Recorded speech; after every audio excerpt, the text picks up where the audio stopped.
membuat kebijakan dengan kompeni Belanda yang justru mempersulit rakyat. Itukah yang kau pelajari di perantauan?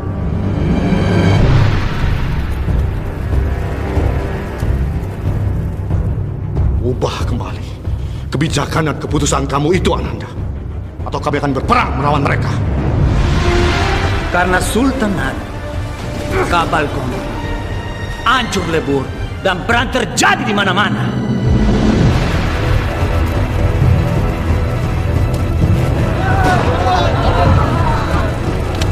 Dia bukan tandinganmu. Kau! Ayahanda, pasukan kita banyak yang gugur. Ananda mendengar kabar bahwa kena Sultan Haji bersama kompeni. Assalamualaikum warahmatullahi wabarakatuh. Selamat siang kepada para pemirsa yang sudah ikut bergabung ke dalam talk show ini. Perkenalkan, nama saya Raditya Vispramadita dan di sini saya akan menjadi host untuk membantu jalannya talk show pada kesempatan kali ini. Topik yang akan kita bahas pada talk show kali ini yaitu mengenai salah satu perlawanan yang terjadi di Indonesia pada masa kolonial Belanda, yaitu Perang Banten. Sebelumnya mungkin kita bisa menyapa dulu kepada para narasumber kita, yaitu ada Teh Bunga dan juga Teh Catherine. Halo, selamat siang Teh Catherine dan Teh Bunga, apa kabar? Halo, siang. Alhamdulillah baik. Halo, selamat siang Radit. Alhamdulillah baik. Oke, baik. Mungkin kita bisa langsung masuk ke dalam pemateriannya ya. Seperti yang kita ketahui bersama bahwa Perang Banten ini merupakan perang yang terjadi antara Kerajaan Banten dan juga pasukan dari VOC. Hal ini juga terjadi pada masa pemerintahan Sultan Ageng Tirtayasa. Mungkin bisa dijelaskan sebelumnya apa yang melatar belakangi terjadinya perang tersebut? Mungkin bisa dijelaskan oleh Teh Bunga. Ya, jadi perlawanan Kerajaan Banten terhadap VOC ini terjadi dua kali. Yang pertama itu latar belakangnya karena VOC memonopoli perdagangan di Banten. Padahal pada masa itu Sultan Ageng berjaya karena yang pedagang di Banten tidak hanya VOC saja, namun ada juga dari negara-negara lain. Nah, untuk yang kedua itu latar belakangnya adalah VOC sudah masuk ke dalam internal Kerajaan Banten, di mana VOC ini menerapkan politik divide et impera atau politik adu domba yang akhirnya mengacaukan Kerajaan Banten dan timbullah perlawanan dari dalam Kerajaan Banten sendiri. Oke, lalu kemudian bagaimana kronologi Perang Banten itu sendiri, baik untuk perlawanan 1 maupun perlawanan 2? Silakan Teh Catherine.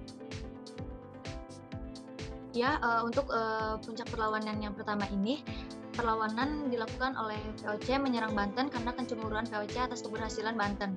Lalu perlawanan dimulai dengan memblokade pelabuhan Banten yang kemudian menghadangi kapal-kapal asing yang ingin berlabuh di Banten.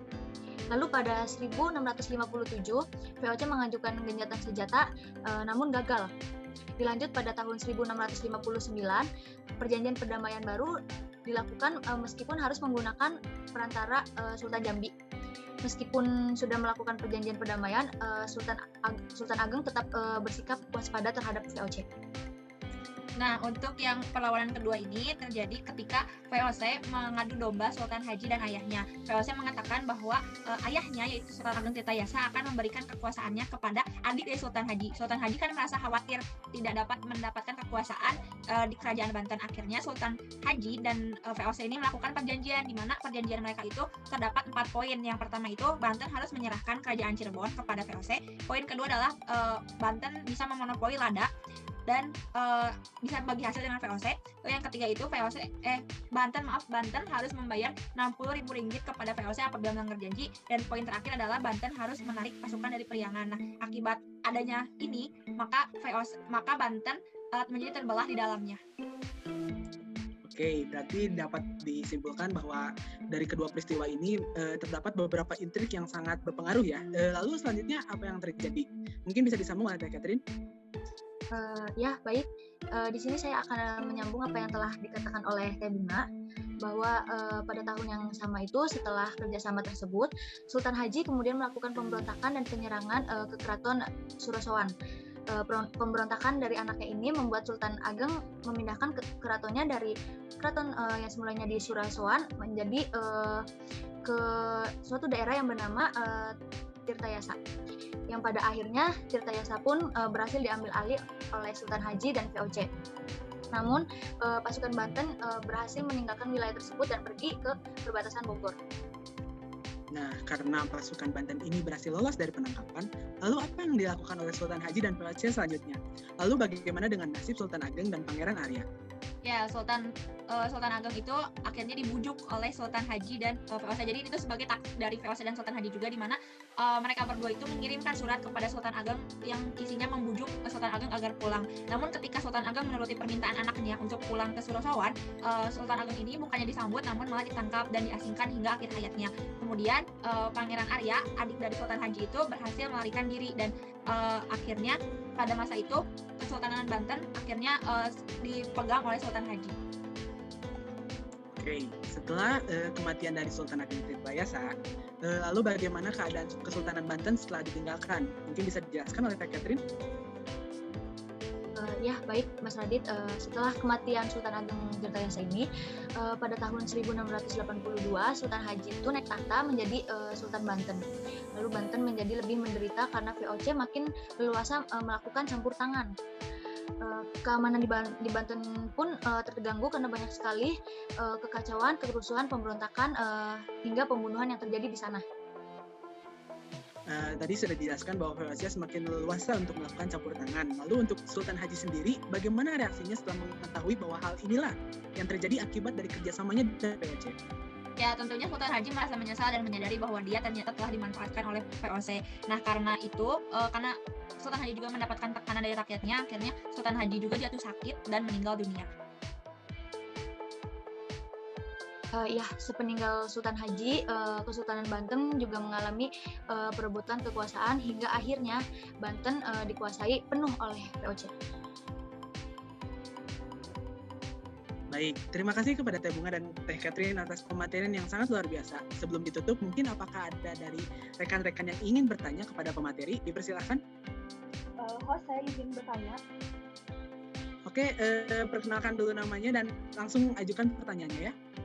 Ya, sebelumnya perkenalkan, saya Firna Febrian. Di sini saya ingin bertanya kepada narasumber. Tadi itu sempat disinggung oleh narasumber mengenai negara-negara lain yang berdagang di Batavia pada saat itu. Pertanyaan saya, kenapa pada saat itu ada pedagang-pedagang lain selain dari Belanda yang berdagang di Batavia? Terima kasih. Ya, langsung saya jawab saja ya. Jadi jawabannya adalah karena pada masa itu dunia internasional sedang ramai melakukan perdagangan.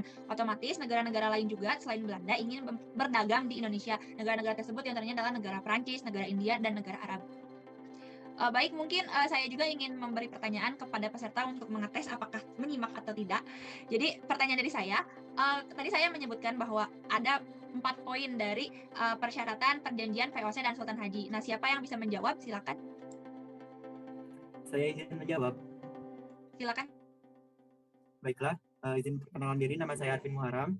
Saya izin menjawab pertanyaan tadi. Untuk persyaratan yang diajukan VOC kepada Sultan Haji ada 4 poin. Yang pertama itu Banten harus menyerahkan Cirebon kepada VOC. Yang kedua, monopoli lada di Banten dipegang VOC dan harus menyingkirkan pedagang dari Asia. Kemudian yang ketiga, Banten harus membayar 60.000 ringgit apabila ingkar janji. Dan yang terakhir, Banten harus menarik pasukannya dari Priangan. Terima kasih. Baik, terima kasih. Nanti hubungi saya ya untuk mendapatkan hadiah. Baik. Oke, mantap sekali ya keaktifan dari para peserta ini. Mungkin saya cukupkan saja sesi tanya jawabnya. Lalu setelah pematerian yang sangat luar biasa daripada Teh Bunga dan juga Teh Catherine, dapat saya simpulkan bahwa hal yang dijadikan pelajaran dari peristiwa ini adalah jangan mudah terhasut oleh omongan orang lain. Sama seperti halnya Sultan Haji yang terhasut oleh VOC. Karena pada akhirnya kehancuranlah yang didapat jika termakan oleh hasutan seseorang.